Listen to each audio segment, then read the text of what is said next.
দেখুন আমাদের নায়ক কিভাবে ভিডিও করতেছে। ওই দুগদুগ এখন পোলাপানরা যখন শয়তানের লাশ, আমরা এখনো খুব কাছাকাছি থাকি, তার জন্য সে আমাকে টাটা গুড বাই বলে চলে যাচ্ছিল। আসসালামু আলাইকুম, সবাই কেমন আছেন? আজকে যাচ্ছে দিয়াবাড়িতে। আমার সাথে আছে আমার বাল্যকালের বন্ধু শাহাদাত। শাহাদাতের সঙ্গে আমার সম্পর্কের ব্যাখ্যা করে দিচ্ছি। আগে উত্তরা দিয়াবাড়ির সৌন্দর্যটাকে উপভোগ করি। আজকের ওয়েদারটা খুবই গরম ছিল, প্রচন্ড রোদে আমরা দুজন গামছিলাম। মেট্রো রেলের নিচ দিয়ে দিয়াবাড়ি মেইন পয়েন্টে যাচ্ছিলাম আমরা। এখানকার পরিবেশটা খুবই সুন্দর, বলে বোঝানো সম্ভব না। শহরের আবদ্ধ রুমে চাকরির ফাঁকে এই জায়গাটি আসলে আপনার মনকে রিফ্রেশ করতে পারবেন। আমি যেখানেই যাই কুইশারের রস বা লেবুর শরবত দেখলে আমার এক গ্লাস খেতেই হয়। তাই সময় বিলম্ব না করে শরীরকে চাঙ্গা করতে এক গ্লাস লেবুর শরবত খেয়ে নিই। দিয়াবাড়ির বৈচিত্র্যটা বিভিন্ন রকম। কেউ আসে মনকে রিফ্রেশ করতে, আবার কেউ বা ছোটখাটো দোকান দিয়ে ব্যবসা করতে। আজকাল ওয়েদার গরম হলেও এখানকার পরিবেশ ছুতে দিচ্ছে না গরমকে। আজকে আমরা দিয়াবাড়িতে এসেছি শুধু ঘুরতে না, একটু নিঃশ্বাস নিতে। আমরা দুজন লেকের পাড়ে বসে পুরনো গল্প করতেছিলাম, হাসি মজা করতেছিলাম। দিয়াবাড়ির পরিবেশটা খুবই সুন্দর,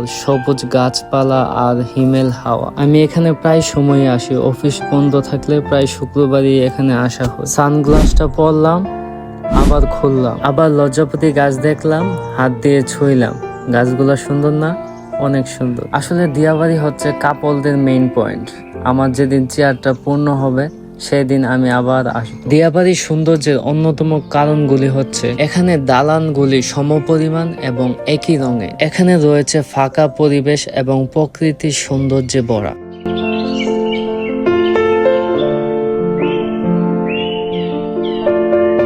এখান থেকে ব্রিজের আশেপাশের দৃশ্যটা অসাধারণ লাগছে।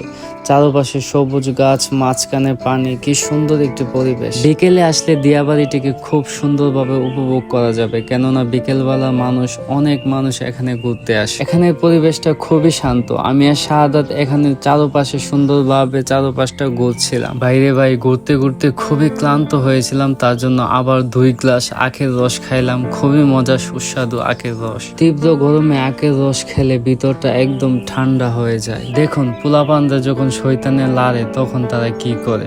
এত উঁচু একটা ব্রিজ থেকে কিভাবে নামতেছে, তাদের একটু ডর বই কিছুই দেখতে পাচ্ছি না। দেখুন আমাদের নায়ক কিভাবে ভিডিও করতেছে। ওই দুগদুগ আপনিও চাইলে এই জায়গাটিকে সুন্দরভাবে উপভোগ করতে পারবেন যদি আসেন। এই জায়গাটিতে চারপাশে সুন্দর গাছ আর দালান কোঠা দেখতে অপরূপ। তো আমরা দুজন হেঁটে ব্রিজের মধ্যে আসি। ব্রিজ থেকে আসলে নিচের দৃশ্যটা দেখতে অসাধারণ লাগে। নিচে কি সুন্দর পানি আর আশেপাশে সবুজ গাছ। এখানে এসে বেশ কয়েকটা ছবি তুললাম। আসলে মানুষের যাতায়াতের কারণে ভালোভাবে ছবি তোলা ব্রিজে প্রায় অসম্ভব।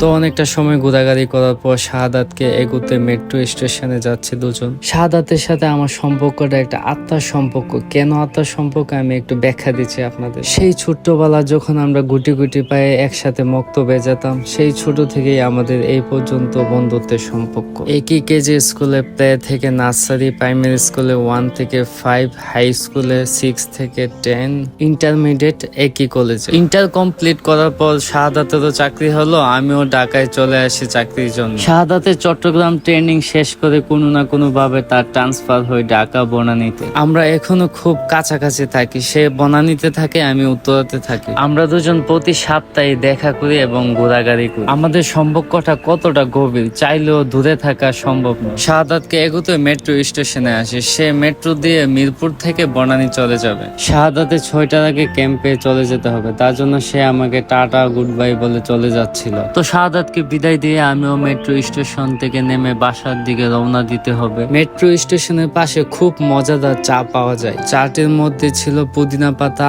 আদা, লং, কালো জিরা। ইতিপূর্বে এত মজাদার চা আমি কমই খেয়েছি।